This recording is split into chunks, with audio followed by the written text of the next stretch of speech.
Welcome to Rehabilitoy. Alan here with Rehabilitoy. Wanted to show you one of the castings that I picked up from the 2019 F case. This one is called the Spider-Mobile. It's a licensed product. It's a dune buggy that first appeared in a comic book. It appeared in the 1974 issue of The Amazing Spider-Man.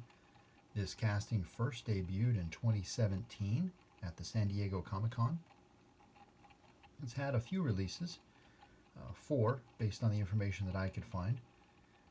One of the ones was a very similar color scheme to this, except the wheels were dish wheels that had Spider-Man's face on it. That would have been cool to pick up.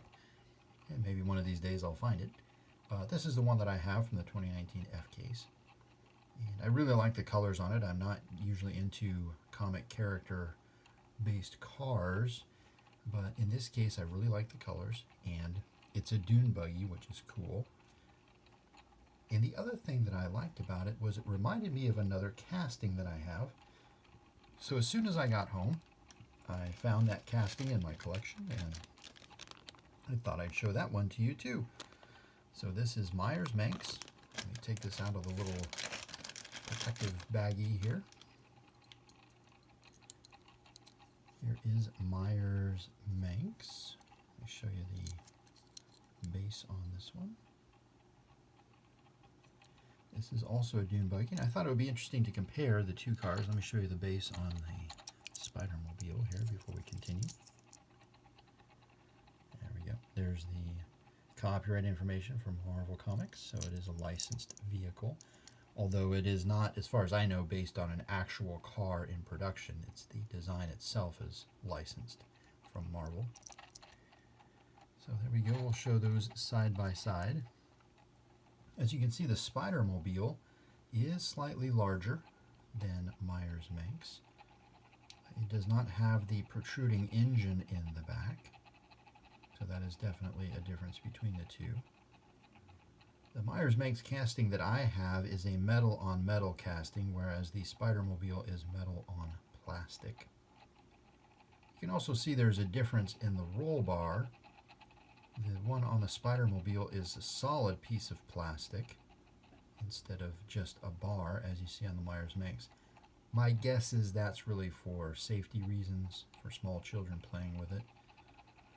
That solid piece would make it much less likely for those support bars to break off, I think anyway. That's just a guess. The fenders are also different. The back not as noticeable, but the front definitely a difference between the two vehicles. You can see how the Meyers Manx tapers a lot from the front fenders into the side of the vehicle, whereas on the Spider-Mobile it basically maintains the same consistent size all the way down the vehicle on the side. The headlights are very similar between the two, and I think that's consistent with actual dune buggies in full scale. Taillights, there is a little bit of a taillight indentation on the Spider-Mobile, but not as pronounced as you see on Meyers Manx. And then the interior, a little bit more detail I think on Meyers Manx. Not a lot, but a little bit more detail. And certainly a larger windshield or windscreen. But the plastic is much thicker on the Spider-Mobile. Again, my guess is that's for safety reasons, make it less likely to break off with children playing with it. Let me hold these up so you can compare the back side by side closer to the camera. You can see the kind of Volkswagen style engine on Meyers Manx, whereas not much detail as far as the engine goes on the Spider-Mobile. Compare the width of the two, you really start to see the difference between the two castings on the base. Sides. Larger wheels on the Spider-Mobile too. The rear wheel, I think, on the it's basically the same as the front wheel. Those two, but the rear wheel on the Spider-Mobile is definitely larger than Meyers Manx. take a look at those headlights close up there. And then we'll take a closer look. Oh, I already showed you the back, didn't I? Well, you can see it again. And I'll give you a quick look at the interior on the two. Maybe not really any more detail on Meyers Manx. Slightly more, a little bit more of a dash, but not much. Otherwise about the same.